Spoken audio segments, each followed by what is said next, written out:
Davlat xavfsizlik xizmatining Toshkent viloyati bo'yicha boshqarmasi hamda bojxona idoralari xodimlari hamkorligida Bekobod shahrida joylashgan Farhod chegara bojxona posti orqali valyuta qimmatliklarini Tojikiston Respublikasiga noqonuniy olib chiqib ketilishining oldini olish maqsadida tezkor tadbir o'tkazildi. Jumladan, Bekobod shahrida yashovchi 1991-yilda tug'ilgan shaxs jami 18 million 680 ming 300 Rossiya rubli, 140 ming 700 tojik somoni, 180 million o'zbek so'mini qo'shni davlatga noqonuniy olib chiqish maqsadida ularni qismlarga ajratgan holda tashmachi vazifasini bajaruvchi 34 nafar O'zbekiston Respublikasi fuqarosiga bo'lib beradi.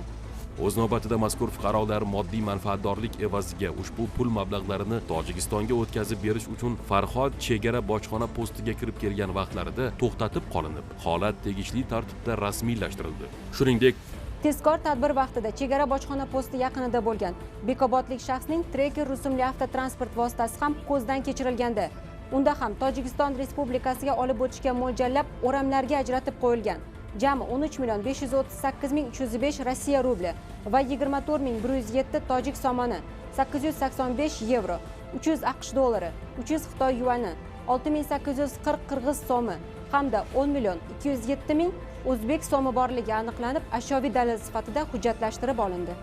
Tezkor tadbir davomida olingan pul mablag'larining milliy valyutadagi umumiy qiymati 5 milliard 200 million so'mdan ortiqni tashkil etadi.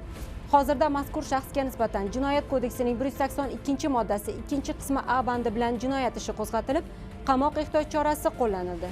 Tergov harakatlari davomida valyuta qimmatliklarining haqiqiy egalarini aniqlash bo'yicha tegishli choralar ko'rilmoqda. Har qanday demokratik jamiyatda qonun ustuvor hisoblanib, unga rioya qilmagan shaxs javobgarlikka tortilishi muqarrar. Bas, shunday ekan, har bir fuqaro mamlakatimizda amalda bo'lgan qonunlarga itoat qilishi lozim. Aks holda sudning qora kursisida o'tirishi mumkin.